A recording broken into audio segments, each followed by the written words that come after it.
Social मीडियावर Goldman म्हणून चर्चेत असलेल्या सातपूर या ठिकाणी व्यावसायिकाला मारहाण करून त्याच्या गळ्यातील सोन्याच्या साखळी लुटणाऱ्या आरोपीला पोलिसांनी अटक केली असून त्याच्याकडून तब्बल 14 लाख रुपयांचा सोन्याचा मुद्देमाल जप्त करण्यात आला आहे. गुन्हे शाखा युनिट 2 आणि सातपूर पोलिसांनी संयुक्त कारवाई करत हा गुन्हा उघडकीस आणला.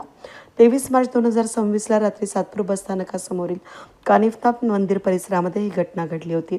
फिर्यादी टेलरिंगचे व्यवसाय आटोपून घरी जात असताना 3 अज्ञात लोकांनी त्यांची कार अडवून जबरदस्तीने वाहनात प्रवेश केला. धारदार शस्त्राचा धाक दाखवत जीवे मारण्याची धमकी देऊन त्यांच्या गळ्यातील 2 सोन्याच्या साखळ्या हिसकावून आरोपी मोटरसायकलवरून पसार झाले होते. या प्रकरणी सातपूर पोलीस ठाण्यात जबरी चोरीचा गुन्हा दाखल करण्यात आला. गुन्ह्याचं गांभीर्य लक्षात घेता गुन्हा शाखा सातपूर पोलिसांनी आरोपीचा शोध सुरू केला. तांत्रिक विश्लेषण आणि गोपनीय माहितीच्या आधारे संभाजी विलास कवळे वय वर्ष 30 राहणार आनंदवली गंगापूर रोड यांची ओळख पटली.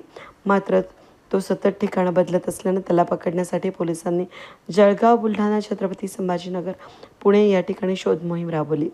अखेर 28 मेला मिळालेल्या माहितीच्या आधारे आरोपीला ताब्यात घेण्यात आलं आहे. पोलीस कोठडीमध्ये चौकशी दरम्यान त्यानं गुन्ह्याची कबुली दिली आहे.